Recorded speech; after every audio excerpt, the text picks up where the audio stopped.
আমার নাম মায়া। আর আপনার? দেখেই বুঝতে পেরেছি। কেন? নামের সাথে চেহারার অনেক মিল আছে। অনেক হয়েছে, এবার নামটা বলুন তো। রোহন, হ্যাঁ ম্যাডাম। আমার জন্য এক গ্লাস জল নিয়ে এসো। আপনি অন্য কাউকে বলুন না, এখানে অনেক ওয়েটার আছে। আরে ওটা আমাদের ম্যাডাম। কি হয়েছে? আমিও তো কাস্টমার, আপনি অন্য কাউকে ডেকে নিন। উনি রেগে গেলে আমার চাকরি চলে যেতে পারে, প্লিজ আমাকে যেতে দিন। ঠিক আছে। এই নিন ম্যাম। কি অত গল্প করছিল ওর সাথে? আসলে মেয়েটার মন খারাপ ছিল তো, তাই ভাবলাম একটু কথা বলার দরকার। তোমাকে অত কিছু দেখতে হবে না, তুমি শুধু আমার দিকে খেয়াল রাখো, বুঝেছো? ঠিক আছে ম্যাম। আর শোনো, বারবার ম্যাডাম বলার দরকার নেই, আমাকে সাথী বলে ডাকবে। না না ম্যাম, এমনি ঠিক আছে। সাথী। ঠিক আছে সাথী।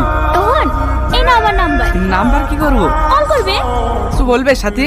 কাল থেকে তোমাকে আর এই পোশাকটা পরতে হবে না। আমি কি কোনো দোষ করেছি? আরে না না, আজ থেকে তুমি আমার কাছে কাছেই থাকবে। তোমার প্রমোশন হয়ে গেছে, আজ থেকে তুমি আমার ম্যানেজার। এই খুশিতে পার্টি দেবে না? হ্যাঁ হ্যাঁ দেবো তো। তাহলে চলো আজ বিকেলে আমরা ঘুরতে বেরোই। সরি, আজকে আমি যেতে পারবো না। কেন?